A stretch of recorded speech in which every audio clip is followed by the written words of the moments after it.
Over on our website, GBGunsDepot.com, we recently went through pistols that we've recently reviewed and lined up our top picks for while on the range, general purpose, bedside blaster, high value proposition, and comfy carry options. In this video, we'll be going over the general purpose picks.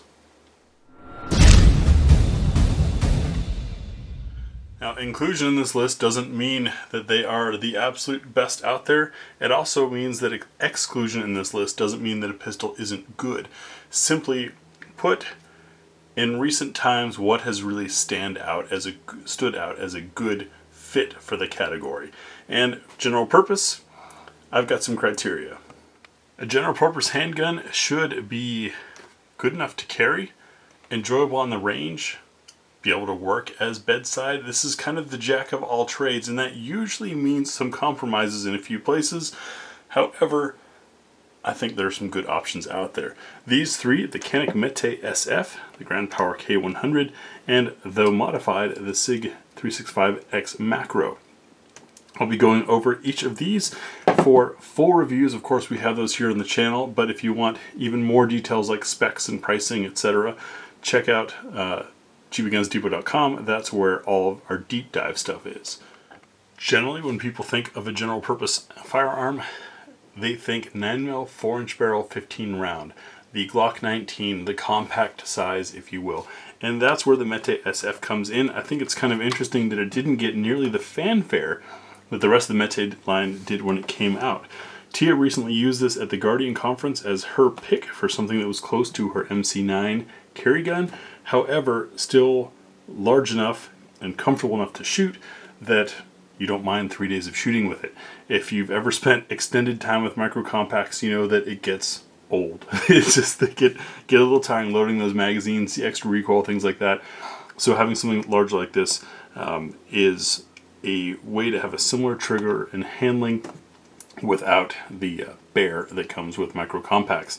Now the METE SF, you've got this magwell, which for me means getting my whole hand on a compact. That doesn't happen very often.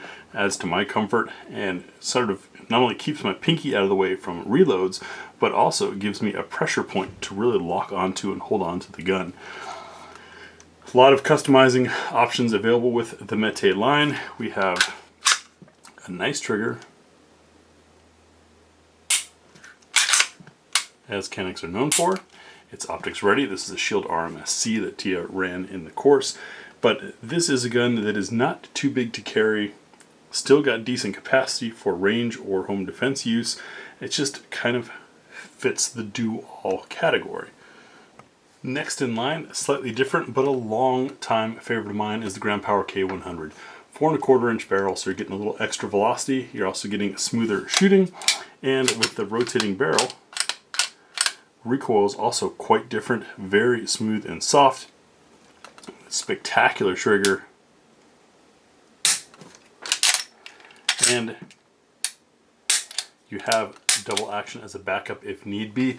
This is not one of them, however they do make decocker models, they just haven't been imported to the States for a while. But I carried a K100 for multiple years. I haven't stopped, only just tried carrying other things, and I found it to be a good weight. One of those innate shooters. We all have them. It's not that one gun's better than another, it's just how it fits your hand in your shooting style. For me, that's the Grand Power. I'm sure the 4 3-sided backstraps that come with it help finding that right fit. But there aren't a lot of hammer-fired options out there these days. This is one of them that still exists.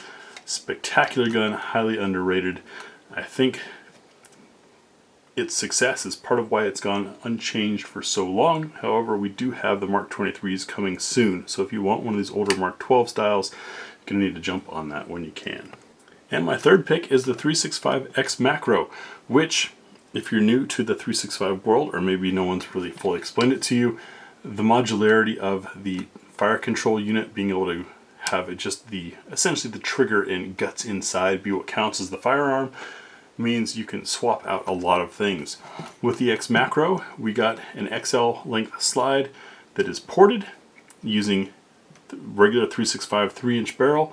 So this is on the short side for barrel, but with grip modules like this one from Sharps Bros that widens the gun out to 1.3 inches, the standard width of most pistols, you can now shoot the thing like a compact, but still have the reduced weight, reduced size that comes with the 365. It really is a difficult thing to try to explain. I've done videos on this exact setup here. I called it my mini racer because it's ported and got a red dot on it like a competition gun, but it's still tiny. And the versatility of the 365 and 320 grip modules, while well known, this 365 combo with the Sharps Bros really shows that you can make a micro shoot like a compact, and by simply swapping out the grip module then have something smaller.